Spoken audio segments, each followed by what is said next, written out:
లేచి కుమ్మరి ఇంటికి పోయి అక్కడ నా మాటలు నీకు తెలియజేతును.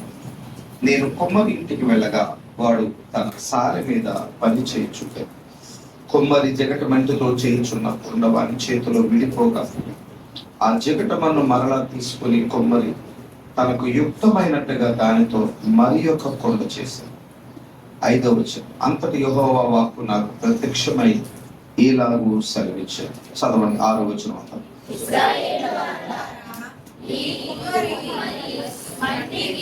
చేసినట్లు నేను మీకు చేయలేదా? ఇదే యెహోవా వాక్కు. జగటమన్ను కుమ్మరి చేతిలో ఉన్నట్టుగా ఇశ్రాయేలులారా, మీరు నా చేతిలో ఉన్నారు. దేవుడు తన వాక్యాన్ని దీవించును గాక. క్రీస్తు పూర్వం 656 సంవత్సరంలో ఇశ్రాయేలులో అనాతోతు అనే ఊరిలో పుట్టాడు ఇర్మియా అనే దైవజనుడు. ఈయన ఒక యాజకుని కుటుంబంలో పుట్టాడు. యోషియా, యెహోయాకీము, యెహోయాకీను, యెహోయాహాజు, సిద్కియా అనే 5 రాజులు పరిపాలిస్తున్న కాలంలో, 5గురు రాజుల కాలంలో ఆయన ఇశ్రాయేలీయులకి ప్రవక్తగా ఉన్నాడు. ఈ ఇర్మియా దేవుని యొక్క తీర్పును గురించి, ఆయన వాగ్దానాల గురించి, ప్రజల్ని పశ్చాత్తాపపడమని, దేవుని వైపు తిరగమని ఆయన ప్రకటించాడు. ఈ ఇర్మియా అనే ప్రవక్తని పెద్ద ప్రవక్త అని పిలుస్తారు. పెద్ద ప్రవక్త. అంతేకాదు, ఇర్మియాకి బైబిల్ గ్రంథంలో కన్నీటి ప్రవక్త అని పేరు. ఏడ్చుకుంటూ ఆయన దేవుని వాక్యాన్ని బోధించేవాడు. ప్రజల పాపం ఆయనకి ఎంతో దుఃఖాన్ని కలిగించేది. ఇశ్రాయేలీయులు తిరుగుబాటు చేస్తూ ఉంటే దేవునిని విడిచిపెట్టి వారు విగ్రహాల వైపు, అన్యజనుల ఆచారాల వైపు తిరిగి దేవునిని మరిచిపోయినందుకు ఆయన ఎంతో ఏడుస్తూ ఉన్నాడు. అయితే దేవుడు అంటున్నాడు, నీవు లేచి కుమ్మరవాని ఇంటికి వెళ్ళు. లే. ఆయన హృదయం ఎంతో నలిగిపోతా ఉంది. ప్రజలు చేస్తున్న పాపానికి, ప్రజలు చేస్తున్న తిరుగుబాటుకి,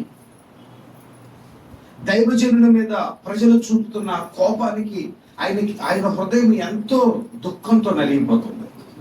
దైవ సేవకుడు కూడా మనిషే కదండి. నన్ను ఎందుకు ప్రజలు ద్వేషిస్తున్నారు? దేవుని వాక్యాన్ని, ప్రభు ఇచ్చిన వర్తమానాన్ని రాజుకు చెప్తే రాజు అతన్ని జైల్లో వేశాడు. దేవుని వాక్యాన్ని మందిరంలో బోధిస్తుంటే తీసుకుని వెళ్ళి నీళ్లు లేనటువంటి బురద ఉన్న బావిలో ఇర్మియాని పడేశారు. పాపం ఎవరో చూసి ఒక తాడేసి పైకి లాగారు. అప్పటికే 3 రోజులు ఆ బావిలో ఉండి కేకలు పెడుతూ ఉన్నారు. ఇక గొంతు దాకా ఆ ఊరిలో దిగబడిపోయి ఇక చనిపోయే పరిస్థితుల్లో దేవుడు ఆయన రక్షించాడు. ఏడుస్తూ ఉన్నాడు. నేను ఎవరికి ఏ కీడు చేయలేదే, ఎవరికి అన్యాయం చేయలేదు, ఏ కుటుంబాన్ని నాశనం నేను చేయలేదు, ఎవరిని నేను పాడు చేయలేదు, కానీ ఎందుకు నన్ను ప్రజలు ద్వేషిస్తున్నారు? ఏడుస్తూ కూర్చున్నాడు. అప్పుడు దేవుడు ఇర్మియాతో మాట్లాడుతున్నాడు. ఇర్మియా, నువ్వు లేచి కుమ్మరివాని ఇంటికి వెళ్ళు. అక్కడ నేను నీతో మాట్లాడు. లేవు. ఎంతకాలం కృంగిపోతావు? ఎంతకాలం నువ్వు నలిగిపోతావు? మనుషులు ఎవరు నన్ను అర్థం చేసుకోలేదని నువ్వు కృంగిపోయి ఏడవద్దు. ఈరోజు ఈ ఆదివారం నన్ను ఎవరు అర్థం చేసుకోలేదు, నన్ను ఎవరు గ్రహించలేదు, నేను చేసిన మేలు, నేను చేసిన ఉపకారాన్ని మర్చిపోయారు, నేను ఎంత కష్టపడ్డాను, ఎంత ప్రేమించాను, నా ప్రేమ, నేను చూసిన పరిచర్య, ఇదంతా మర్చిపోయారు, నన్ను ద్వేషిస్తున్నారని నువ్వు ఏడుస్తూ కూర్చోవద్దు. మనుషులందరూ మర్చిపోతారు.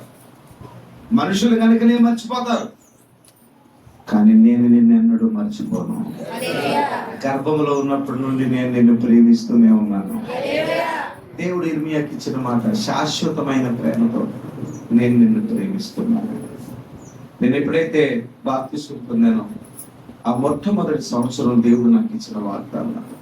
అప్పుడు నాకు అర్థం కాల దేవుని ప్రేమ ఏంటో, కానీ ఇప్పుడు అర్థమవుతుంది. శాశ్వతమైన ప్రేమతో నేను నిన్ను ప్రేమిస్తున్నానంటే ఎంత గొప్ప ప్రేమ. ఈ లోకంలో ఏ మానవుని ప్రేమ శాశ్వతమైంది కాదు. అమ్మ ప్రేమైనా, నాన్న ప్రేమైనా, అన్నదమ్ముల అక్క చెల్లెల ప్రేమ కొంతకాలానికి వాడిపోతుంది. కానీ యేసయ్య ప్రేమ శాశ్వతమైన ప్రేమ. లే, ఎందుకు ఆదివారం కుంగిపోయి కూర్చున్నా? ఎందుకు ఏడుస్తూ కూర్చున్నా? బిడ్డలు నన్ను ద్వేషించారు, పిల్లలు నన్ను విడిచిపెట్టారు, నా భర్త నన్ను అర్థం చేసుకోలేదు, పిల్లలు అర్థం చేసుకోలేదు, అయ్యో నాకు ఎవ్వరూ లేరు, నాకు స్నేహితులు మోసం చేశారు. ఎంత కాలం ఏడుస్తూ కూర్చుంటాం? లేచి మందిరంలోకి వెళ్ళు. కుమ్మరివాడు మన ప్రభువైన యేసుక్రీస్తు, కుమ్మరివాడి ఇల్లు మన దేవుని మందిరం. ఇదిగో ఇక్కడ కుమ్మరివాడు ప్రభువైన యేసు మన దేవుడు. కుమ్మరివాడి ఇల్లు అంటే దేవుని మందిరమే. ఈ కుమ్మరాయన ఇక్కడ పాత్రలను తయారు చేస్తున్నారు. Praise the lord. యెషయా గ్రంథం 64వ అధ్యాయంలో 8వ వచనంలో ఈ మాట రాయబడింది. యెషయా గ్రంథం 64వ అధ్యాయం, యెషయా గ్రంథం 64:8 చదువుమా. యెహోవా యెహోవా నీవే మాకు తండ్రివి, మేము చికటమన్ను, నీవు మాకు కొమ్మరివాడవు, మేమందరము నీ చేతి పని అయ్యున్నాము. యెహోవా నువ్వే మా తండ్రివి, మేము జిగటమన్ను, నీవు మాకు కొమ్మరివాడవు, మేమందరము నీ చేతి పని అయి ఉన్నాం. ఇదిగో దేవుని మందిరము కొమ్మరివాని ఇల్లు. ఇక్కడ ఆయన కొండలను తయారు చేస్తుంది. Praise the lord. నాకు కొండ అంటే తెలియదు అన్న వాళ్ళు చెయ్యి చూపించండి. ఆమె ఎవరు ఎత్తుతుంది చెయ్యి. నాకు అసలు ఇంతవరకు నేను పుట్టిన దగ్గర నుండి కొండ చూడలేదు అన్నవాళ్ళు ఇక్కడ ఎవరైనా ఉన్నారు? కొన్ని చూశాను అన్నవాళ్ళు అందరు చూశారు. కరెక్ట్. మీ ఇంట్లో మీరు ఎప్పుడైనా కొండను మర్చిపోయి కానీ బీరువాలు పెట్టుకున్నారా? ఎవరు మాట్లాడలేదు. కొత్త కొండను తెచ్చుకొని ఎవరైనా బీరువాలు పెట్టారా? దొంగోడు ఎప్పుడైనా వస్తే కొండను ఎత్తిపోయడం ఎవరు మాట్లాడలేదు. ఏ వస్తువులైనా పోతాయి కానీ ఏం పోవు? కొండలు పోవు. ఎందుకంటే ఎవడు ఎత్తుకుపోవడం. మీలో ఎవరైనా ఒకవేళ కొండ పగిలిపోతే కూర్చొని రోజంతా ఏడ్చిన సందర్భాలు ఎక్కడ ఉన్నాయి? కొండ పగిలిపోతే బిందిపోతే ఏడ్చుంటారు. పైగా కొన్ని ఇళ్లలో మోతరించి ఉంటాయి, చెక్కల మీద ఉంటాయమ్మా. మరి అలా కమాయిగా చూడండి. అవి ఎందుకు పనికిరాయి? అలా చూపించుకోవటానికే. కొంతమంది లెక్కేసుకుంటారు. ఒక దక్కిందే తాకట్టు పెట్టేయడమ్మా ఆయన, వాళ్ళకి అదొకటేషన్. కొండలు విలువ లేనివని మనకు తెలుసు, బలహీనమైనవని మనకు తెలుసు. మీరు ఎవరైనా సరే కొండను తీసుకొని వచ్చి ఒకవేళ దాన్ని ఎత్తి అలా నేల మీద వేసారు అనుకోండి, సొట్ట పడుతుంది అంతే. Praise the lord. మెలుకోకున్నారు లేదా టెస్ట్ చేస్తాను, ఎందుకంటే నిద్రకాలతో లేచి వచ్చారు. అది సొట్టపడే రకం కాదు. అది ఏమవుతుంది? అది పగిలిపోతుంది. అది బలహీనమైంది. చాలా మంది అనుకుంటారు నన్ను దేవుడు బలపరచాలి, దేవుడు బలపరచాలి, రోగాలన్నీ మా అత్తగారికి రావాలి, నాకు మాత్రం పాలు ఆడుకున్నావు. ఏంటది?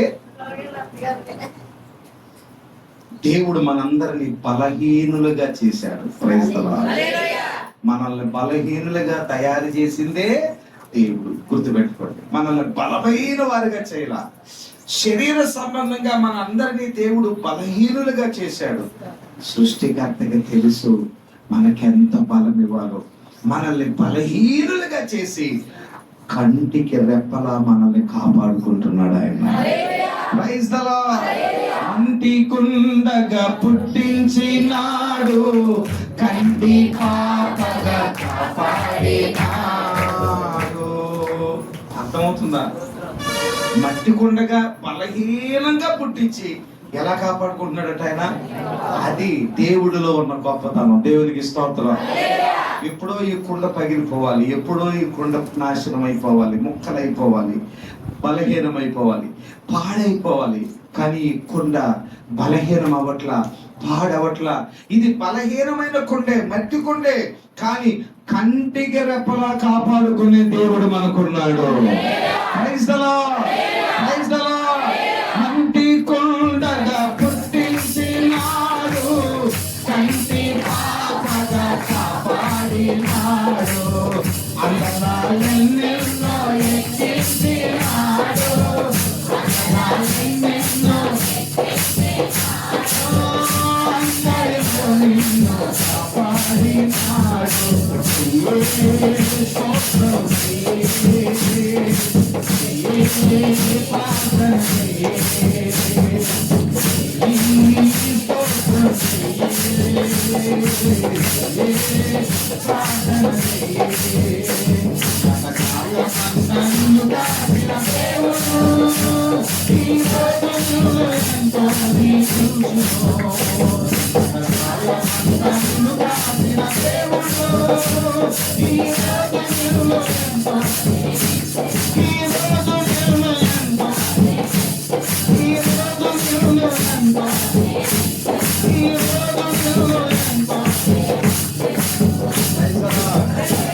పక్కన వాళ్ళకి తిరిగి చెప్పండి ఈ మాట. ఈ రోజు యేసయ్య నిన్ను ఎంతో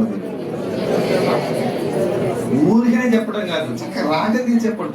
ఈ రోజు నిన్ను ఎంతో, ఈ రోజు నిన్ను ఎంతో, ఈ రోజు నిన్ను ఎంతో. ఎంత అద్భుతమైన మాట. ఈ రోజు దేవుడు నిన్ను దీవిస్తాడని చెప్పండి. హల్లెలూయా, హల్లెలూయా, హల్లెలూయా. నోటేమంటే ఎప్పుడు దీవెన వచనాలు పలకాలి, ఎప్పుడు ప్రభువుని గురించి పలకాలి. పాజిటివ్ గా, మంచిగా దేవుడు నిన్ను కట్టిస్తాడు, దేవుడు నిన్ను దీవిస్తాడు. ఏం బాధపడకు, ప్రభు మరలా వచ్చే వారం కల్లా అద్భుతం చేస్తాడు. ఎప్పుడు మనం ఇతరులను దీవిస్తూ ఉండాలి. ఎందుకో తెలుసా, మనం దీవెన పలుకుతుంటే ఆ దీవెన రెట్టింపు మన మీదకి దేవుడు దయచేస్తాడు.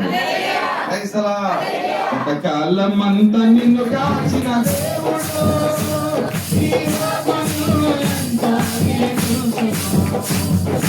కాలమంతా నిన్ను కాచిన దేవుడు,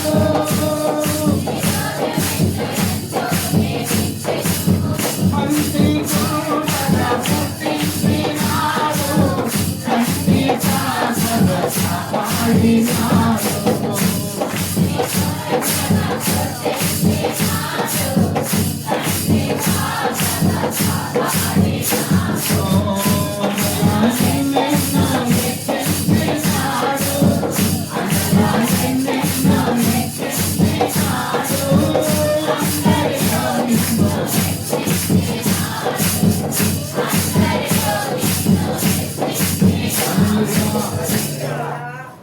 ఇర్మియా కాలంలో ప్రజలందరూ దేవుని మీద తిరుగుబాటు చేస్తున్నారు, దైవజనుని మీద తిరుగుబాటు చేస్తున్నారు. ప్రజలందరూ దేవునిని విడిచిపెట్టేశారు, ఆలయాలు మూసేశారు, ఆరాధనకి, దేవుని మందిరంలో బలులకు, ప్రార్థనలకు చోటు లేదు. ప్రజలందరూ పాపము చేత, అపవిత్రత చేత వారు దేవుని విసిగిస్తున్నప్పుడు దైవజనుడు ఏడుస్తూ కూర్చున్నాడు. వాక్యాన్ని వినేవాళ్ళు లేదు, దేవుని ప్రేమించేవాళ్ళు లేదు, ఏడుస్తూ కూర్చున్నాడు. అప్పుడు దేవుడు అంటున్నాడు, లేగో, నువ్వు లేచి ఎంతకాలం ఏడుస్తూ కూర్చుంటావు, ఎంతకాలం దుఃఖపడతావు, వెళ్ళు, కొమ్మరివాడి ఇంటికి వెళ్ళి కూర్చోవు. కుమ్మరివాడు ప్రభు యేసుక్రీస్తు, పరమ కుమ్మరి యేసుక్రీస్తు. కుమ్మరివాని ఇల్లు దేవుని మందిరం. కుమ్మరివాడి ఇంటికి వెళ్ళినప్పుడు ఇర్మియా ఏం చేశాడు తెలుసా? కుమ్మరివాడు మట్టిని నీళ్ళల్లో నానబెట్టాడు. అందరు చెప్పండి, ఏం చేశాడు? ఒక రోజు కాదు, 2 రోజులు కాదు, 3 రోజులు కాదు, 4 రోజులు కాదు, 5 రోజులు కాదు, 10 దినాలు ఆ కొమ్మరవాడు మట్టిని నానబెడుతూనే ఉన్నాడు. మట్టి పీల్చుకుంటుంది, నీళ్లు పీల్చుకుంటుంది, ఇంకా నీళ్లు పెట్టాడు, బాగా నీళ్లు పెట్టాడు, నీళ్లు పెడుతూనే ఉన్నాడు. మట్టి నీళ్లలో నానుతూనే ఉంది. ఒక రోజు కాదు, గంట కాదు, 2 గంటలు కాదు, 10 రోజులు పైగా ఆ మట్టిని నీళ్ళలో నానబెడుతున్నాడు. ఎందుకని ఇట్లా నాన్న, ఎందుకని? ఈ మట్టి, నేను మట్టి, ఈ మట్టి అక్కడ ఉన్నటువంటి రాళ్ళని, చెల్ల పెంకుల్ని, చెత్తని, చెతారాన్ని పట్టుకొని, ఈ మట్టి ఈ చెత్త చెదారాన్ని అంత పట్టుకొని ఉంది. అని పట్టుకొని ఉంది. ఎప్పుడైతే ఈ కొమ్మరి బాగా నీళ్లు పెట్టాడో ఈ మట్టి ఏం చేసిందంటే ఆ రాళ్ళని చెత్తని చెదారాన్ని వదిలిపెట్టేస్తుంది. Praise the lord, praise the lord, praise the lord. దేవుని వాక్యము నీరు కూర్చున్నాను. దేవుని వాక్యం నీరై ఉంది. దేవుని వాక్యము నీరై ఉంది. ద్వితీయోపదేశకాండం 32వ అధ్యాయాన్ని మనం చూసినప్పుడు ఇక్కడ ఒక వాక్యం రాయబడి ఉంది చూడండి. ద్వితీయోపదేశకాండము 32వ అధ్యాయము 2వ వచనంలో ఇలా రాయబడి ఉంది. నా ఉపదేశము నా వాక్యము మంచు వలెను లేతగడ్డ మీద పడు చినుకుల వలెను పచ్చిక మీద కురియు వర్షము వలెను ఉండును. వర్షం అంటే నీటి ప్రవాహం, నీరు. వర్షం దేవుని యొక్క వాక్యం. మీ జీవితంలో దేవుడు ఎందుకు ఆయన సమృద్ధిగా ఇస్తున్నాడంటే ఎవరి జీవితంలో వాక్యము నిండి ఉంటుందో. వింటున్నారా, వింటలేదా? ద్వితీయోపదేశకాండం 32:2 అందరానండి. ద్వితీయోపదేశకాండం దేవుని వాక్యం నీరు అనండి అందరం. అంతే వాక్యమేనండి. అందరూ ఏమిటి ఏమిటి ఇతడు ఎందుకు ఎలాగో చెప్పుతున్నాడు, లేఖనం ఏం చెప్పు పరిశీలించకండి, అవి ఏం తెలియదు అక్కడ. Praise the lord. పరిశుద్ధాత్మ దేవుడు నిన్ను తన వాక్యం చేత ప్రతి ఆదివారం కుమ్మరిస్తున్నాడు వర్షం వల్లే. ఎందుకో తెలుసా? ఎవరి జీవితంలో దేవుని వాక్యము నిండి ఉంటుందో, నింపబడుతుందో, ఈ మట్టి ఈ లోకాన్ని, పాపమును, లోక సంబంధులను, లోక స్నేహితులను, అపవిత్రమైనటువంటి ఈ లోకపు పాపాన్ని హత్తుకొని ఉన్నటువంటి నీ హృదయము ఎప్పుడైతే దేవుని వాక్యం నీ మీద పడిందో, లోకాన్ని వదిలిపెట్టి, స్నేహితులను వదిలిపెట్టి, పాపమును వదిలిపెట్టి యేసు వైపు తిరిగిపోతాం. దేవునికి స్తోత్రం. యేసు నీవే కావాలయ్యా నాతో కూడా.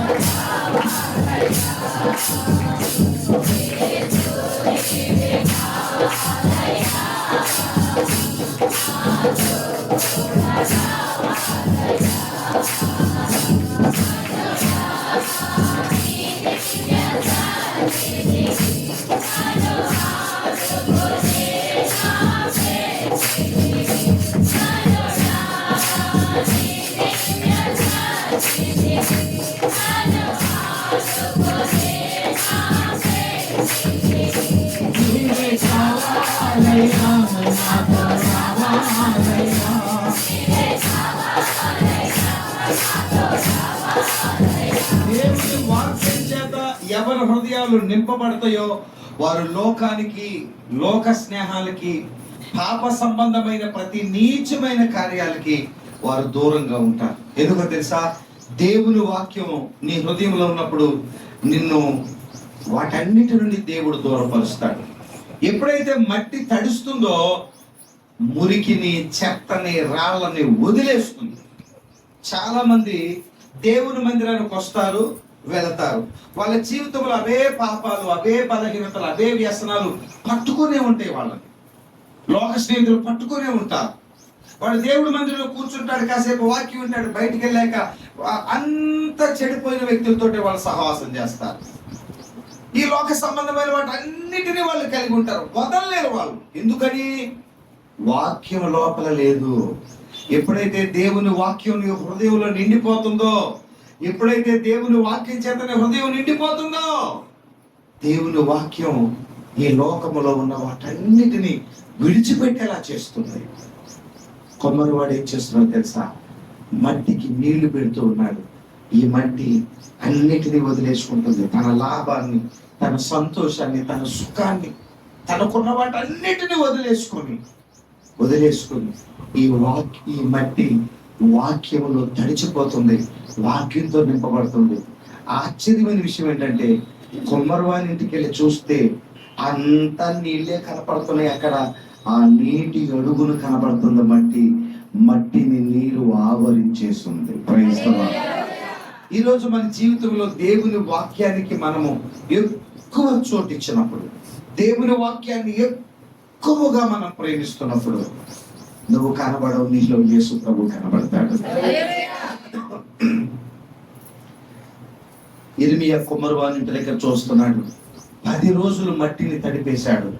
10 రోజుల తర్వాత ఏం చేస్తాడో అని చూస్తే దున్నపోతుల్ని తీసుకొచ్చి ఏం పోతున్నా ఎవరు మాట్లాడలేదు. ఆడవాటినైతే ఏమంటారు నాయన? పాలు తీసేకేది. కొన్ని మగయి ఉంటాయి, అవి పాలియవు. అవి ఏ పోతులు అవి? అవి ఎందుకు పనికిరావు? ఆ పనికిరానిటువంటి ఆ దున్నపోతులు రోడ్డు మీద తిరుగుతూ ఉన్నటువంటి ఆ దున్నపోతుల్ని తీసుకొచ్చాడు కుమ్మరాయన. దేవునికి స్తోత్రం. Praise the lord. ఆ దున్నపోతులు ఆయనకి కృతజ్ఞత తెలియజేస్తున్నారు. కన్నవాళ్ళు కూడా మమ్మల్ని తున్నపోతా ఇంటర్ పాస్ అవ్వలేదు, 10th పాస్ అవ్వలేదు, ఉద్యోగం చేయట్లేదు, తున్నపోతా కన్నవాళ్ళు కూడా మమ్మల్ని తున్నపోతా అని అంటున్నారు.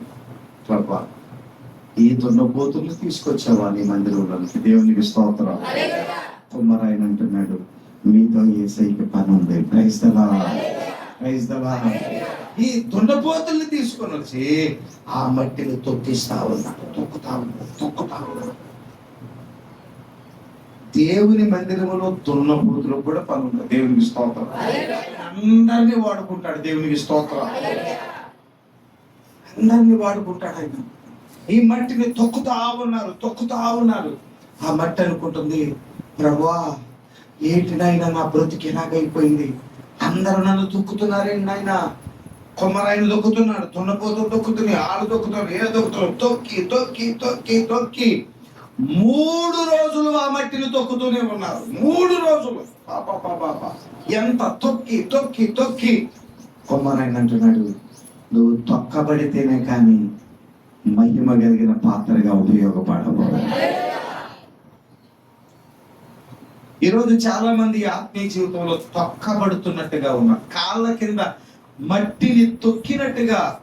ఒకవేళ ఈరోజు ఇక్కడ కూర్చున్నటువంటి నిన్ను, నీ పిల్లలు, నీ ఇంటి వాళ్ళు, నీ బంధువులు, అన్ని జనులు ఒకవేళ నేను అసహ్యంగా, హీనంగా మట్టిని తొక్కినట్టుగా ఒకవేళ నువ్వు తొక్కబడుతూ ఉంటే, నీకేదో అయిపోయిందని, నీకేదో పట్టిందని, ఇంకా నీ పని అయిపోయిందని అనుకోవద్దు. నీవు దేవుని చేతిలో ఉన్నావు. నిన్ను దేవుడు చూస్తున్నాడు. ఆయన నిన్ను ఒక ఉపయోగకరమైన పాత్రగా చేయడానికి ప్రభు ఆలోచిస్తున్నాడు. ఆయన ప్రైజ్ ది లార్డ్. యేసు ప్రభువారు తన శిష్యులతో చెప్పాడు, నా నిమిత్తము మీరు మనుషులందరి చేత మీరు హింసించబడతారు, త్రోసివేయబడతారు, అపహాస్యం చేయబడతారు, అవమానించబడతారు, ద్వేషించబడతారు, దూషించబడతారు. అయితే ఆ సమయంలో మీరు సంతోషించండి. లోక జ్ఞానమపహసించే శోకమూర్తి సేవా, లోక జ్ఞానమపహసించే శోకమూర్తి సేవా, లోకమును జయించు సేవా, లోకమును జయించు సేవా, లోకులను దీవించు సేవా. మధుర సేవా, సిలువ మూర్తి కృపలు చాట సిగ్గుపడని సేవా, సిలువ నిందలను భావించ శిరము వంచి మురియు సేవా. మధుర సేవా, యేసు ప్రభుని సేవా, మధుర. ఏలూరులో నేను ఒక ప్రార్థన కూటాన్ని జరిపిస్తున్నాను.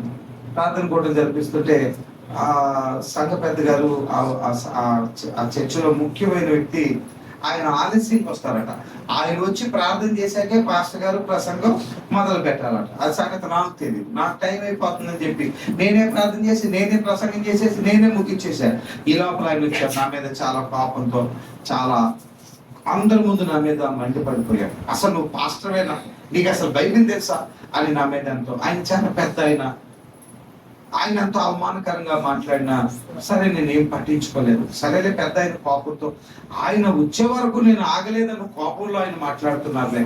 సరే, కోపపడితే ఆయన నా మీద కోపం చల్లారిపోతే మంచిదేలే అని చెప్పి నేను అట్లా ఊరుకున్నాను. కోపం చల్లారిపోయింది. ఇంకా తర్వాత సర్లే అంటే వెళ్ళొస్తానని చెప్పేసి వెళ్ళిపోయాడు. ఆయన చెప్పాడు, ఇంకెప్పుడు నేను నిన్ను ఇంకెక్కడ సంఘస్థుడు చెప్పాడు, ఇంకెప్పుడు ఈ పాస్టర్ గారు వచ్చే వారం నుండి మనకు వాక్యం చెప్తాను కదా, మంచిది, దేవుడు నన్ను ఎక్కడ పిలిస్తే అక్కడికి వెళ్తాను అని చెప్పి నేను సంతోషంతో వచ్చేసాను. ఒక 2 వారాల తర్వాత ఆయన నా కోసం, ఆయన నన్ను చూసి అసలు నీ ముఖం చూస్తుంటేనే నాకు అసహ్యం వేస్తుంది అని దూషించాడు. పర్లేదు, ఏం పర్లేదు. యేసు ప్రభు శిలువలో కూడా ఆయన ముఖాన్ని చూడటానికి ఎవరు ఇష్టపడలేదు. ఆయన ముఖాన్ని చూస్తుంటే అందరూ అసహ్యించుకున్నారు. శిలువలో ఆయన దూషించారు. సరే, మంచిది. ఆ తర్వాత 2 వారాల తర్వాత ఆయన నన్ను చూడటానికి ఇంటికి వచ్చాడు. ఉదయం 9 గంటలకు ఆయన ఇంటికి వచ్చాడు. ఇంటి దగ్గర చెప్పారు, లేదండి పెద్దయ్య గారు ఆయన చెన్నయ్య గారు ఇద్దరు ప్రార్థనకి వెళ్ళారండి, రావడానికి ఆలస్యం అవుతుంది, బహుశా మధ్యాహ్నం కల్లా వస్తారేమన్నారు. సరేనమ్మా, ఉంటానమ్మా. మధ్యాహ్నం అనుకున్నా, భోజనం చేయండి. వద్దమ్మా. పర్లేదండి, మా ఇంటికి వచ్చిన వాళ్ళు భోజనం చేయాలి. అమ్మగారు భోజనం పెట్టారు, భోజనం చేసి అలాగే కూర్చున్నారు. చర్చ సాయంత్రం ఛాయ్ తాగండి, ఎప్పుడు వస్తారు? అయితే ఇంకా రాలేదండి, ఇంకా రాత్రికేనండి. రాత్రి 9 అయిపోయింది. అయ్యా 9 అయిపోయింది, భోజనం చేయండి. అమ్మ వద్దమ్మా. లేదు, భోజనం చేయండి. మళ్ళీ భోజనం చేసి కూర్చున్నారు. రాత్రి 10 గంటలకు మేము ఇంటికి వచ్చాం. Praise the lord. మందిరంలోకి వచ్చి ఆయన నన్ను కలుసుకున్నాను. అయ్యా, మీకోసం ఉదయం 9 గంటలకు వచ్చాను, నన్ను క్షమించండి. మీ ముఖం చూస్తే నాకు అసహ్యం అని చెప్పాను. అయ్యా, నన్ను క్షమించండి. మా సంఘంలో రండి, వాక్యం చెప్పడానికి రండి, వాక్యాన్ని బోధించడానికి క్షమించండి. ఆ పెద్ద ఆయన నా చేతులు పట్టుకొని క్షమాపణ అడుగుతుంటే చెప్పాను, పర్వాలేదు, ఏం పర్వాలేదు. మట్టినైనా నన్ను తొక్కటానికి దేవుడు కొన్ని దున్నపోతులు వాడుకుంటాడు. దేవునికి స్తోత్రం. పైకి అనలేదులే, మనసులో అనుకున్నాను. దేవునికి స్తోత్రం. అలాగే కొన్నిసార్లు నన్ను తొక్కటానికి దేవుడు కొంతమందిని వాడుకుంటాడు. నిన్ను తొక్కేలా చేస్తాడు, తక్కువ చేసి చేయిస్తాడు, కృంగతీస్తాడు, బాధలు కలగజేస్తాడు. ఇవన్నీ ఎందుకో తెలుసా? దేవునికి నీ విషయంలో ఒక ప్రత్యేకమైన పని ఉంది. బాగా తొక్కబడితేనే గాని దేవునికి పాత్రగా నువ్వు తయారవలేవు. మెత్తబడితేనే గాని, తొక్కబడితేనే కానీ దేవునికి నువ్వు పాత్రగా ఉండలేవు. అందుచేత మట్టిని బాగా తొక్కిస్తున్నాడు. 3 దినాలు ఆ మట్టిని తొక్కాడు. ఆ తర్వాత ఆ మట్టితో సారె మీద వేసుకొని, సారె అంటే మీరు పుట్టింటి కాడి నుండి తెలియనట్టుగా అలా ముఖాలు పెట్టుకున్నామా. పుట్టింటి దగ్గర నుండి అత్తగారింటికి ట్రక్టర్లు వేసుకెళ్తారే, అది కాదు సారంటే. ఒక రాతి చక్రాలు ఉండేవి ఇదివరకు, ఇప్పుడు చెక్కతో ఉన్న చక్రాలు. ఆ సారె తిరుగుతూ ఉంటుంది, చక్రం తిరుగుతూ ఉంటుంది. ఆ తిరుగుతున్న చక్రం మీద ఈ మట్టి ముద్దను వేసి కుమ్మరాయన ఒక అందమైనటువంటి పాత్రను తయారు చేస్తాడు ఆయన. సారే దేవుని వాక్యానికి గుర్తుగా ఉంది. దేవునికి స్తోత్రం. ఈ చక్రానికి అనేకమైన పుల్లలు ఉంటాయి. అవి 66 పుల్లలతో ఉన్నటువంటి 66 గ్రంథాలతో ఉన్న సారే దేవుని వాక్యం. Praise the lord. దేవుని వాక్యములో ఎవరు తిరుగుతూ ఉంటారో, వారి మనస్సు, వారి ఆలోచనలు, వారి శరీరం దేవుని వాక్యం చుట్టూ ఎవరు తిరుగుతారో వారు ఆ కుమ్మరి చేతిలో ఒక చక్కని పాత్రగా వారు సిద్ధపడతారు. Praise the lord. ఆ పాత్రను ఆయన తన చేతులతో అందంగా, మీరు ప్రపంచంలో అత్యంత అందమైనటువంటి దృశ్యం ఏదైనా ఉంది అంటే, మట్టి చేత కుమ్మరి తన చేతులతో ఒక పాత్రని చేస్తూ ఉంటాడే, చూడటానికి అత్యంత అందమైన అద్భుతమైనటువంటి విషయం. ఆ కుమ్మరి తన చేతులతో మట్టిని పాత్రగా తయారు చేయటమే. Praise the lord. ఆయన చేతులు ఒక అద్భుతమైనటువంటి పాత్రను తయారు చేస్తాయి. ఒక కుమ్మరైన పాత్రలు తయారు చేస్తుంది. మొట్టమొదట ఫస్టే ఆ మట్టి అనుకుందంటే ఎవరిని తయారు చేస్తారు, దేన్ని తయారు చేస్తారు, ఎవరిని తయారు చేస్తారు అని అనుకుంటూ ఉంటే ఆయన ఫస్ట్ ఏం చేశారంటే ఆ మట్టితోటి ఒక చిన్న మట్టి పిడతను, డబ్బులు వేసుకునే పిప్పి అంటారే, చిన్న మట్టి పిడతను తయారు చేసి పక్కన పెట్టాడు. మట్టి పిడత, అంతమందిలో నన్ను తయారు చేశాడని ఎంతో ఆనందపడిపోతుంది. ఆ తర్వాత ఆయన మెల్లగా ఒక కొండను తయారు చేశాడు. ఆ తర్వాత ఇంకొక పెద్ద కొండను, ఆ తర్వాత ఇంకో పెద్ద కొండను, చివరిసరికి వచ్చేసరికి పెద్ద మట్టి ముద్దేసి పెద్ద బాణను తయారు చేశాడు. దాని పొట్ట ఎంత ఉంది, దాని నోరు ఎంత ఉంది. ఆ బాణను తయారు చేసి అక్కడ పెట్టగానే ఆ బాణ అన్నిటిని చూడగానే ఈ మట్టి పెడతాను నన్నేమో చిన్నగా చేశాడు, దాన్నేమో పెద్దగా చేశాడు. నా మూతేమో ఎంత చేశాడు, దాని మూతేమో అంత చేశాడు. నాకేమో పచ్చడే, నాకేమో బిర్యానీ, నాకేమో కాటన్ చేదే, పట్టు చేయ, నాదేమో కాలనీ ఇల్లే. ఇంకెందుకు కాల్సి చెప్పు, నాదేమో డొక్కుబంటే, దాని మూతే ఎంత ఉందా అదంతా ఇంకా డల్. కుమ్మరాయన అన్నాడు, లేకండి అందరూ పాటలు పడతాం, దేవాన్ని ఎంచాడే ఎలా ఈ బాణ పెద్ద ఎలా పడే దేవాన్ని చూడి ఏమంత మాత్రం ఏమంత ఏ డబుల్ డిబి పడ నా పప్పు ఎంతే చేసు, బీరకాయ తప్ప ఉప్పు లేకుండా ఏం తినకుండా చేశారు. అది మాత్రం వెంటనే చేపలు, వెంటనే రొయ్యలు, వెంటనే పెడతారు. నన్ను ఎంతే చేసావు, వాళ్ళు అంత చేసావు, నాకు ఇంత ఇచ్చావు, వాళ్ళకి అంత ఇచ్చావు అని డల్లగా మెల్లగా ముఖం మార్చుకొని ఉంది. అప్పుడు ఆయన చెప్పాడు, నిన్ను ఎందుకు చేశానంటే డబ్బులు దాచుకోవడం చేశాను. పాలన ఎందుకు చేశానంటే చాకలి నాటిచ్చాను. నాకు పెద్ద పాన కావాలి. ఎందుకో తెలుసా, ఊళ్ళో ఉన్న మురికి పట్లన్నీ అందులో వేశాను. పొయ్యి మీద పెట్టి ఆ మురికి పట్లన్నిటినీ కాల్చడానికి, ఆ మురికి పట్లన్నిటినీ ఉడకబెట్టడానికి బాణం తయారు చేశా. దాని పొట్ట నిండా మురికి పట్టలే, కానీ నీ పొట్ట నిండా ఈ చాకలైన బాణ వెళ్ళి ఊరి చివరన చెరువు దగ్గర ఉంటుంది, నువ్వు నా బీరువాలో ఉంటావు. అప్పుడు పాడుతుందట ముంత పాడేదా.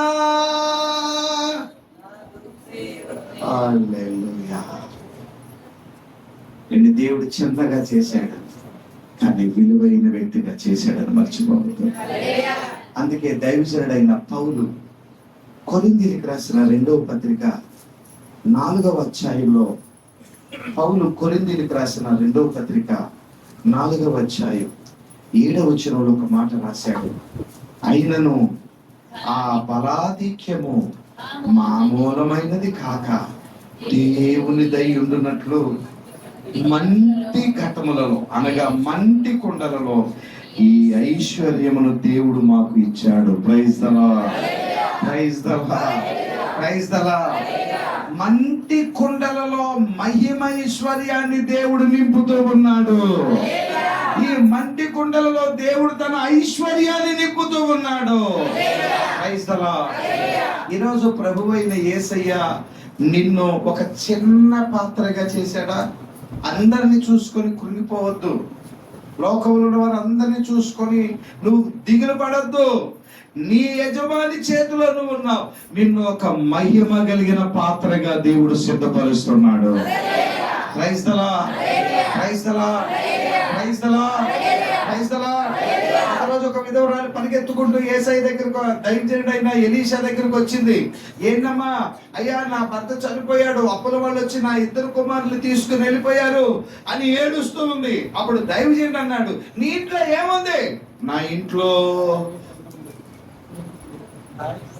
6 వరుసలు మంచం ఎత్తుకుపోయారయ్యా, పరుపు ఎత్తుకుపోయారయ్యా, మా అమ్మగారు ఇచ్చిన బీరువా ఎత్తుకుపోయారయ్యా, గ్యాస్ పొయ్యి కూడా ఎత్తుకుపోయారయ్యా.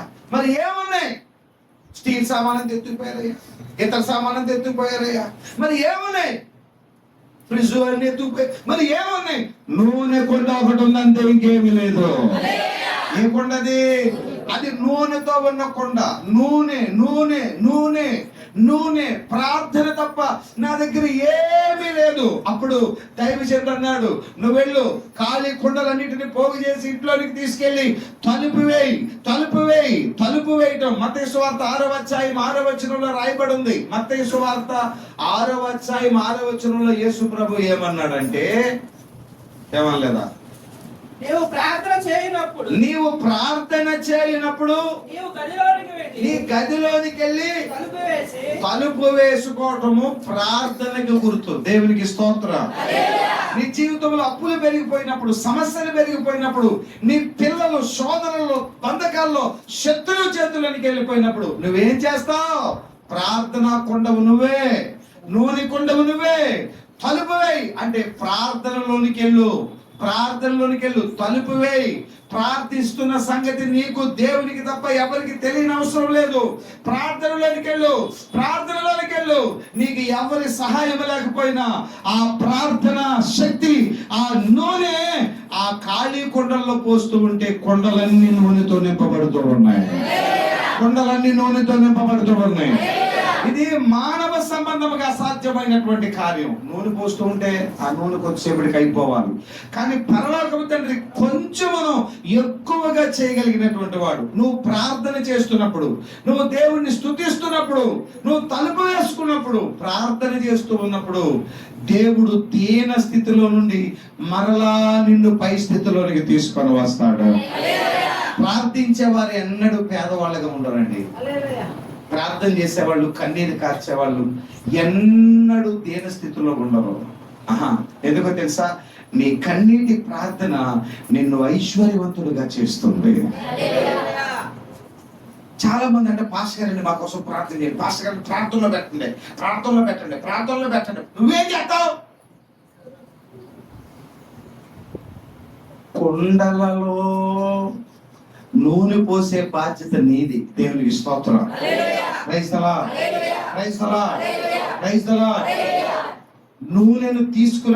నూనెను నీ కొండలో నుండి ఆ ఖాళీ కొండలో పోసే బాధ్యత నీది. తలుపు వేసే బాధ్యత నీది. Praise the lord. అక్కడ దైవజనుడు లేడు ఆ ఇంట్లో, ఆయన చెప్పాడు, ఇప్పుడు నువ్వు ఇంటికి వెళ్ళిన తర్వాత తలుపు వేయి, మోకాళ్ళను కూర్చో, నీ బిడ్డల్ని, నీ కుటుంబంలో ఉన్న వారందరినీ యేసయ్య పాదాల దగ్గర పెట్టు. అవి ఖాళీ కుండలు. వారి కోసం నువ్వు ప్రార్థన చేస్తా ఉండు. ఒక్కొక్కరి కోసం మొరపెడతా ఉండు. ఒక్కొక్కరిని దీవించమని, కనికరించమని అడుగుతూ ఉండు. నీ నూనె వాళ్ళలో పోస్తూ ఉండు. అన్ని నింపబడటం నువ్వు చూస్తావు త్వరలో. Praise the lord.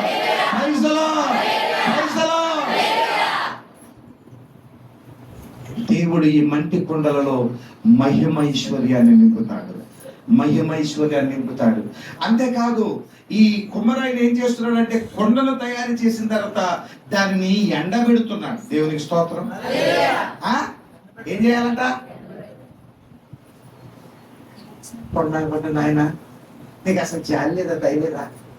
ఇప్పుడు దాకా తొక్కావు, ఇప్పుడేమో మళ్ళీ ఎండబెడుతున్నావు. కుమ్మరాయిని అంటున్నాడు, నువ్వు ఎండబెట్టబడాలి, నువ్వు ఎండాలి. నీ లోపల ఉన్న పచ్చంతా పోవాలి. దేవునికి స్తోత్రం.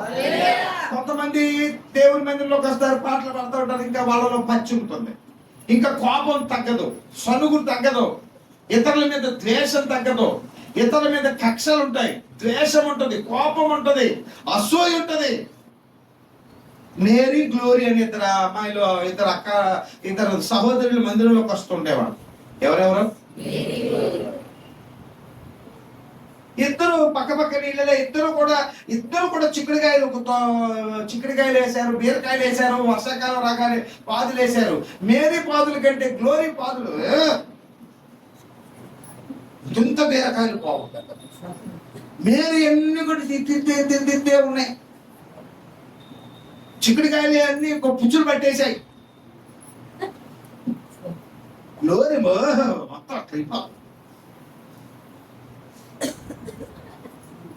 ఒక చోట కొన్నాం విత్తనాలు, ఇంత బీరకాయలు. ఊరలందరూ కూడా ఏంటి మేరీగా కాయలేదు, గ్లోరీ కాతనే, మేరీ కాయలేదు. వీళ్ళకి ఎందుకు అసలు ఈ పనికి మనం అంతకే. ఊరలందరూ ఆ అమ్మాయిని అంటుంటే ఇంకా తట్టుకోలేక ఈ మేరీ ఏం చేసిందంటే ఉదయం పొలం వెళ్తూ ఆ లాయన తెచ్చినటువంటి ఆ పురుగు మందు కాస్త ఆ గ్లోరీ బీరకాయ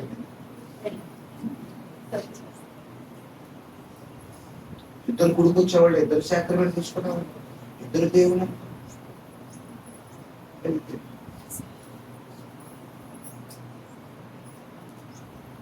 మధ్యాహ్నం ఈ మేరీ కూతురు ఇంటికి వచ్చింది. ఇంట్లో కూరలేదు. వెంటనే గ్లోరీ ఆంటీ అస్సలు కూర కలదు అంటే ఇంట్లో అయిపోయిందంటే ఆకలి చేస్తుందంటే ఇంట్లో కూర ఉందా? కూర మా ఇంట్లో కూడా లేదమ్మా.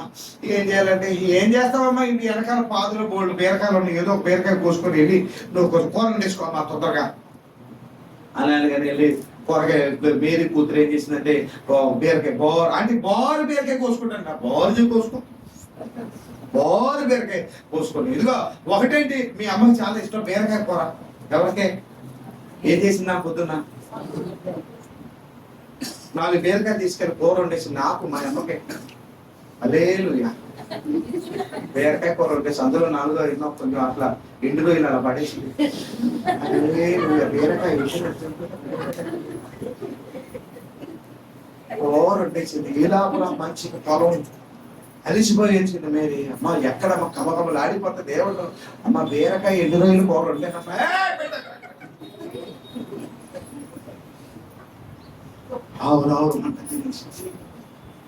ఎందుకంటే దేవుని బిడ్డలారా, మేరీ ఒక బాత్రూంలోకి, కూతురు ఒక బాత్రూంలోకి వెళ్తున్నారు. వార్తలు ఇవి వచ్చిన వార్తలు ఇవి వచ్చిన ఏమైంది ఆ ఒక వాటిలో ఒక వాటిలో చేయలేదు. ఐసీయూలో పెట్టేసింది, సెలైన్లు పెట్టారు. డాక్టర్ అన్నారు ఫుడ్ పాయిజన్ అయిపోయింది, విషాహారం తిన్నారు, వీళ్ళ మీద విష ప్రయోగం జరిగింది. ఏంటి ఎక్కడ ఏం తిన్నారు? అప్పుడు ఏమో తెలియదు. గ్లోరీ ఆంటీ వాళ్ళ ఇంట్లో 2 బీరకాయలు తీసుకొచ్చి కూర ఉండే నేను మా అమ్మ తినేసి అనగానే మేరీ గుండె బాదుకొని ఏడుతుంది. కోరి ఇంటికి ఎత్తుకెళ్ళావి మొఖం అంతా.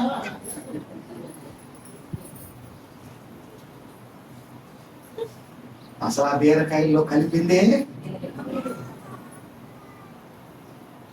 వీళ్ళు ద్వేషం, ఇతరుల మీద కక్ష, ఇతరుల మీద ఈర్ష, అసూయ, ఓర్చలేనితనం, ఓరవలేనితనం ఎండిపోవాలండి. ఎవరైనా మనకంటే అభివృద్ధి చెందుతున్నప్పుడు మనసారా నవ్వండి, వారు చూసి మనసారా దీవించండి. ఓన్లీ దేవుడు మిమ్మల్ని ఎంతో దీవించండి. మీరు ఎంతో మంచి స్థితిలో, నాకంటే మీరు మంచోళ్ళు అనండి. నాకంటే మీరు ఎంతో మంచోళ్ళు అనండి. అనవా ఏంటి ఇది తెలుసా గురించి? తక్కువ చేసి మాట్లాడొద్దండి, ఎవరిని హీనంగా మాట్లాడొద్దండి. నేను ఎందుకు పనికొస్తానన్నా, నా సేవ ఏం పనికొస్తుందన్నా అన్న, నేను అసలు యోగ్యుని కాదన్నా, నేనేం పనికొస్తానన్నా. తగ్గించుకోండి. నా జీవితంలో ఒకప్పుడు ఆ పచ్చి ఉండేది, గర్వం ఉండేది, అహంకారం ఉండేది, పొగరబోత్తంగా ఉండేది, కఠినత్వం ఉండేది. కానీ దేవుడు నన్ను ఎండబెట్టాడు.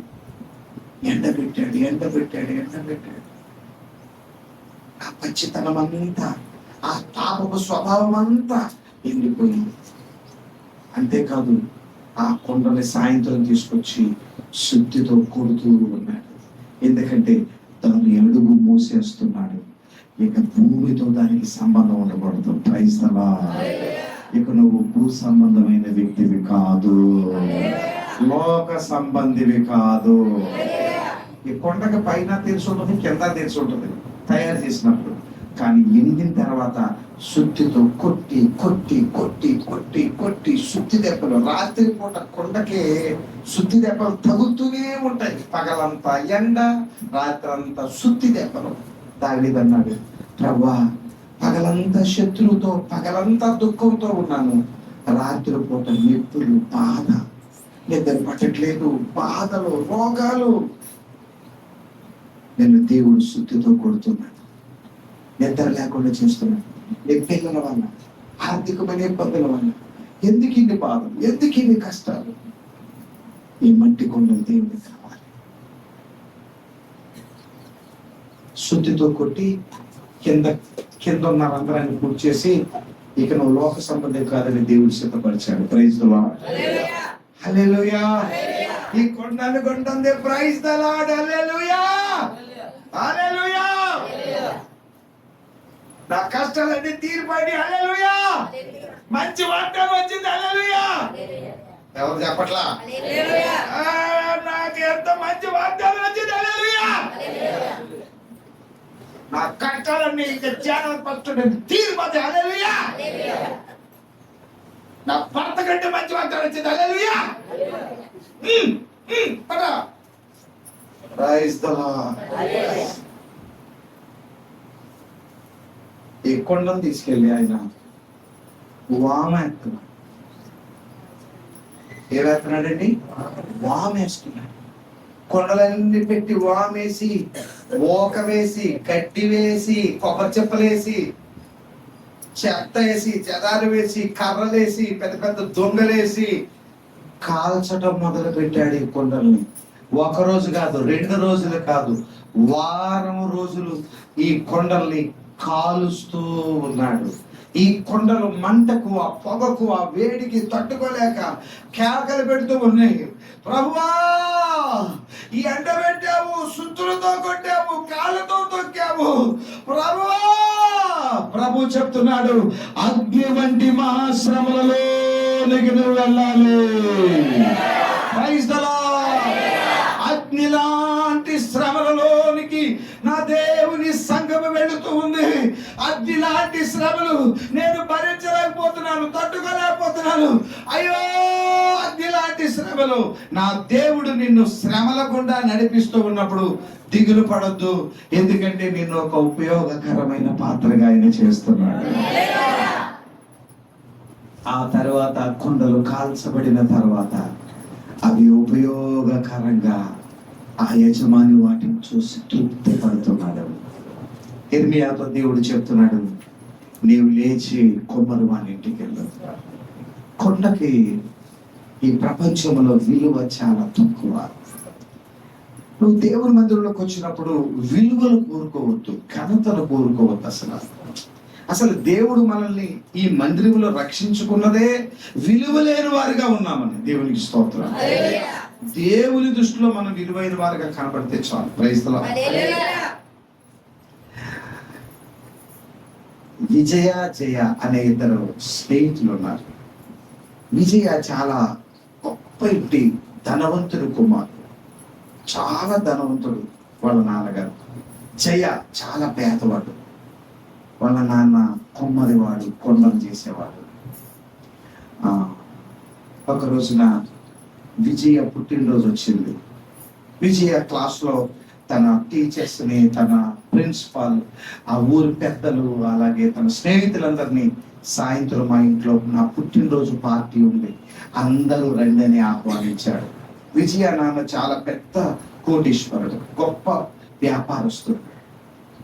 సాయంత్రము అందరూ వాళ్ళ స్థితికి తగినట్లుగా విజయ బర్త్డేకి రకరకాలైనటువంటి బహుమానాలతో వెళుతున్నారు.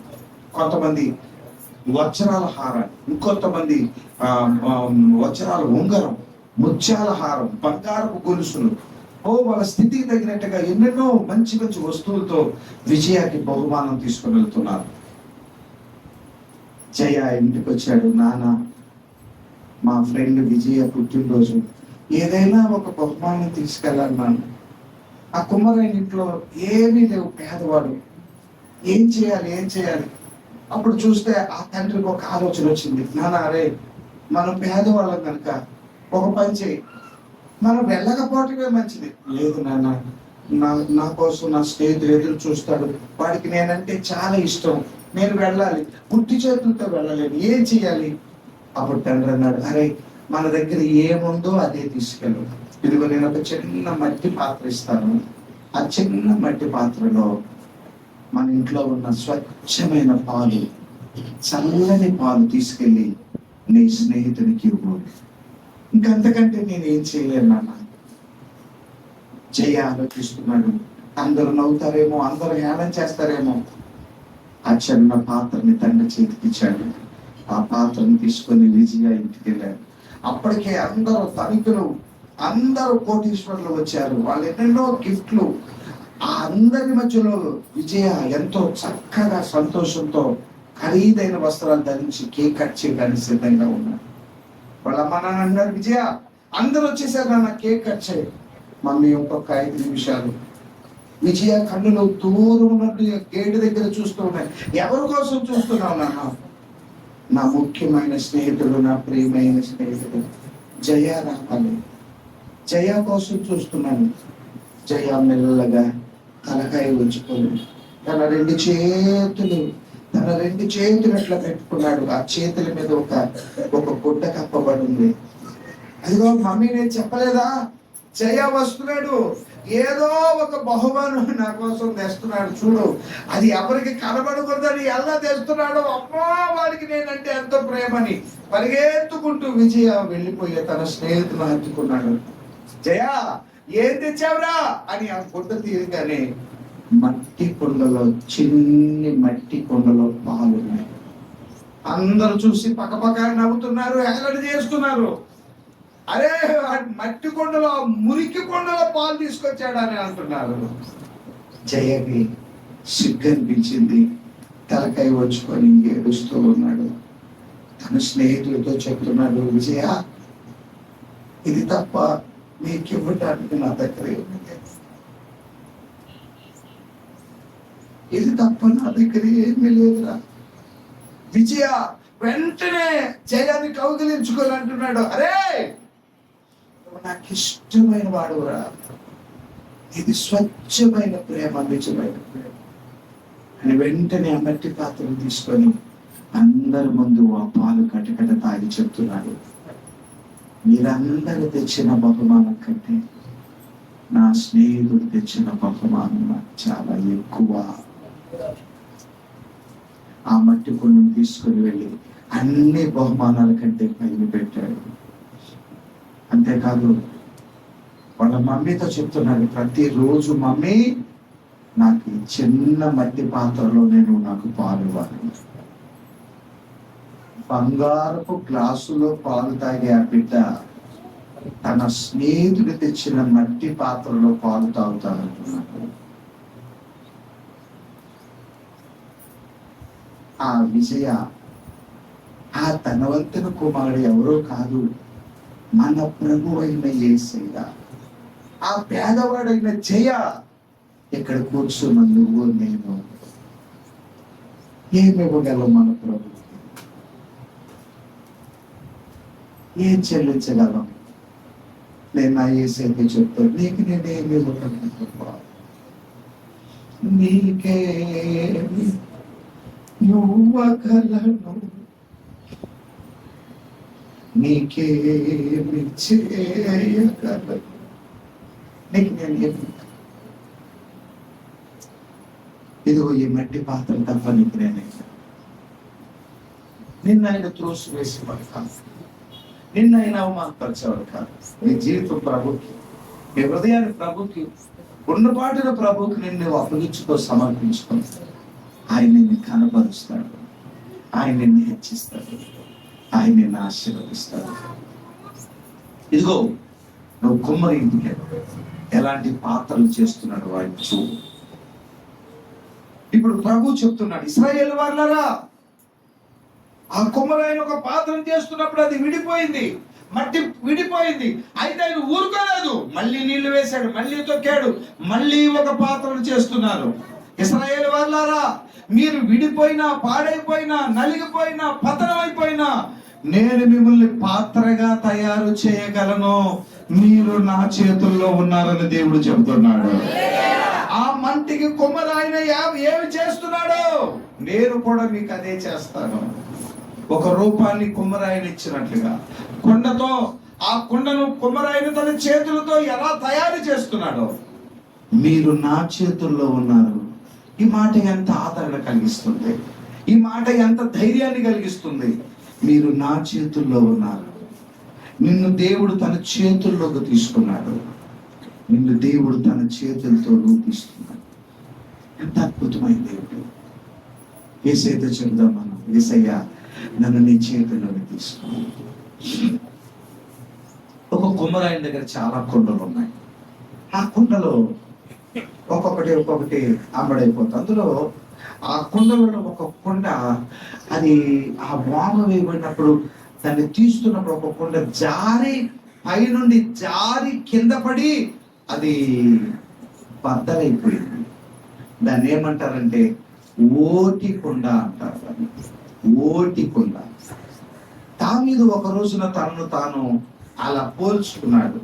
కీర్తన గ్రంథం 31వ కీర్తనలో ఈ వాక్యాన్ని మనం చదువుకొని ప్రార్థన చేసుకున్నాం. చూడండి దయచేసి, కీర్తన గ్రంథం 31వ కీర్తన 12వ వచనం. మరణమై స్వర్ణకు రాకున్న వాని వలె మరవబడితిని, ఓటి కుండ వంటి వాడనైతిని. మళ్ళీ చదువమ్మా. మరణమై స్మరణకు రాకున్న వాని వలె మరవబడితిని, ఓటి కుండ వంటి వాడనైతిని. నేను ఓటి కుండను ప్రభువా. ఇంగ్లీష్ బైబిల్లో ఏం రాయబడిందంటే I was a broken vessel. ఓటి కుండ అంటే అర్థం నేను పగిలిపోయిన కుండలాగా అయిపోయాను ప్రభా. పగిలిపోయాను. నా బలము, నా శక్తి, నా పేరు, నా పరువు, నా బ్రతుకంతా పగిలిపోయింది ప్రభువా అని దావీదు దేవుని దగ్గర ఏడుస్తూ తన స్థితిని చెప్పుకున్నాడు. 31వ వచనంలో, 31వ కీర్తన 1వ వచనంలో, యెహోవా నీ శరణు చొచ్చి ఉన్నాను, నన్ను ఎన్నడూ సిగ్గుపడనివ్వకుము. చాలా అవమానంలో ఉన్నాడు, పగిలిపోయాడు. చాలా దుఃఖంలో ఉన్నాడు, పగిలిపోయాడు. చాలా బాధలో ఉన్నాడు, పగిలిపోయి ప్రభా నేను పగిలిపోయిన కొండను. అలాంటి స్థితిలో ఉంది ఈ కొండ. దాన్ని పక్కన పెట్టేశారు. అందరూ వస్తున్నారు. చిన్న కొండలు, పెద్ద కొండలు, ఆ కొండలు, పూజ లాంటి కొండలు, బాగా అన్ని కొండలు కొనేసుకుంటున్నారు. కొండలన్నీ అమ్మిపోయాయి, అమ్ముడైపోయాయి. ఈ ఒక్క కొండ ఎవరికి అవసరం లేదు, అది అట్లానే ఉండిపోయింది, పగిలిపోయింది, క్రాక్ ఇచ్చేసింది. ఇంకా అది పనికిరాదు. మళ్ళీ కొండలు తయారు చేశాడు, మళ్ళీ వాటిని అమ్మేశాడు. మళ్ళీ కొండలు తయారు చేశాడు, అమ్మాడు. మళ్ళీ కొండలు తయారు చేశాడు. సంవత్సరాలు అయిపోతున్నాయి. 5 సంవత్సరాలు, 6 సంవత్సరాలు, 10 సంవత్సరాలు. ఎన్నో కొండలు తయారైపోతున్నాయి, వెళ్ళిపోతున్నాయి. కానీ ఈ పగిలిపోయిన కొండ మాత్రం ఆ పక్కనే ఉండిపోయింది. ఒక రోజున ఈ కొండ తన యజమానుని పిలుస్తుంది. యజమానుడా, ఓ యజమానుడా, ఓ యజమానుడా పిలుస్తుంది. కుమ్మరాయన తన కొండ వైపు చూశాడు. నేను పగిలిపోయానయ్యా, ఓటుకున్నానయ్యా. అందరూ మంచి మంచి కొండలు తీసుకెళ్ళారయ్యా, నేను పనికిరా అనుకున్నాను. నన్ను కూడా బాగు చేయాలి, ఏదో రకంగా నన్ను కూడా బాగు చేయాలి. పనికిరాని పాత్రమీ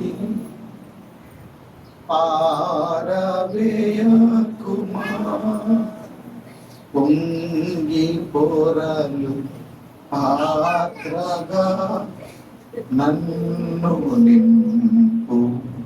అయ్యా నన్ను బాగు చేయండి. నీ చేతులు బాగు చేస్తాయి, నీ చేతులు అద్భుతాలు చేస్తాయి. నన్ను బాగు చేయాలి, ఏదో రకంగా నన్ను బాగు చేయాలి. నేను అలాగే ఉండిపోయాను, నన్ను బతికించయ్యా, నన్ను బాగు చేయి. ఎందుకో ఆ కుమ్మరానికి దాని మీద చాలా జాలి కలిగింది. దాన్ని తీసుకొచ్చాడు, దానికి మట్టి రాశాడు, దానికి రిపేర్ చేశాడు. అది బలంగా ఉండేలాగా దాని చుట్టూరు మట్టి అతికించాడు. అంతేకాదు దాన్ని శుభ్రంగా ఎండబెట్టి దానికి తెల్లటి పెయింట్ వేశాడు. ఆ తెల్లటి పెయింట్ మీద అందమైనటువంటి పూలు, చక్కటి పచ్చటి చెట్లు, ఆ చెట్లకి గులాబీ పూలు బొమ్మ వేశాడు. దానిలో ఒక అందమైనటువంటి ఫ్లవర్ వేస్ అంటే పూలన్నిటినీ పెట్టేటటువంటి ఒక అందమైనటువంటి కుండీగా, పూల కుండీగా తయారు చేశాడు. అందమైన పూల కుండీగా తయారు చేసి దానిలో మంచి సారవంతమైన మట్టి వేసి అందులో చక్కటి పూలిచ్చే గులాబీ చెట్టుని, రంగురంగుల పూలతో ఉండే గులాబీ చెట్టు నాటాడు. ఎంత అద్భుతం అంటే దాన్ని చక్కగా తయారు చేసి దాన్ని టేబుల్ మీద పెట్టి దాని ముందు 2,000 రూపాయలు అని చెప్పి బోర్డు పెట్టాడు. 2,000 రూపాయలు మాత్రమే, 1999 రూపాయలు మాత్రమే అని బోర్డు పెట్టాడు. Praise the lord. ఒక ధనవంతుడు కారులో వెళ్తా చూశాడు. చూడగానే భలేగుంది, భలేగుంది అని చెప్పి ఆపాడు. ఎంత అన్నాడు? 1999 రూపాయలు. ఇదిగా 2,000 తీసుకోవా అని ఇచ్చేశాడు. కారులో పెట్టుకొని ఇప్పుడు దాడి ఇంటికి తీసుకెళ్తున్నాడు. Praise the lord. దారిలో ఆగిన వాళ్ళందరూ అడుగుతున్నారు, ఎంత కొన్నావు? 5,000. కొన్నది ఎంతకే? ఎంత అని చెప్తున్నాడు? అమ్మా 5,000. అబ్బా ఎంత అద్భుతంగా ఉంది. ఇంటికి వెళ్ళిన తర్వాత ఇంట్లో హాల్లో పెట్టగానే, టేబుల్ మీద పెట్టగానే చుట్టాలందరూ వచ్చినట్టు అడుగుతున్నారు, ఎంత కన్నావు? ఆయన అంటున్నాడు, అసలు కింద కొండే 10,000. ఏమైపోతుంది దాని రేటు? ఏమైపోతుంది? ఆ ఇంట్లో ఆయన తెచ్చుకొచ్చిన ఆ కొండ రేటు 10,000 అయిపోయింది. 10,000 పెట్టి కొనుక్కొచ్చాడట. అందరూ ఆ కొండ దగ్గరికి వెళ్ళి దాన్ని చూసి ఎంత ముచ్చట పడుతున్నారు. ఎంత అందంగా ఉంది ఆ కొండ. తనను పుట్టించిన ఆ కుమ్మరువానికి కృతజ్ఞతలు తెలియజేస్తుంది. పనికి రాని నన్ను పనికొచ్చే పాత్రగా చేసి, ఇదే ఈరోజు నీ కుమ్మరివాడు యేసయ్య చేయబోతున్నాడు. నువ్వు ఆయన చేతిలో ఉన్నావు, నువ్వు ఆయన చేతిలో ఉన్నావు. ఇదిగో ఈరోజు కుమ్మరివాడి ఇంటికి నువ్వు వచ్చావు. నీవే ఆ పగిలిపోయిన పాత్రవి. ఒకవేళ నీ జీవితం పగిలిపోయి పనికి రాకుండా నీవంటే నీకే అసహ్యమయ్యే స్థితిలో ఉన్నా, యేసయ్య ఈరోజు నేను ఒక ఉన్నతమైన స్థితిలో తీసుకెళ్తాను. ఆ కుమ్మరివాడిని వైపు చూడు, ఆయన మీద ఆశపడు, దేవుడు ఆశీర్వదిస్తాడు. ప్రార్థన చేసుకుందాం. తనలో వచ్చండి.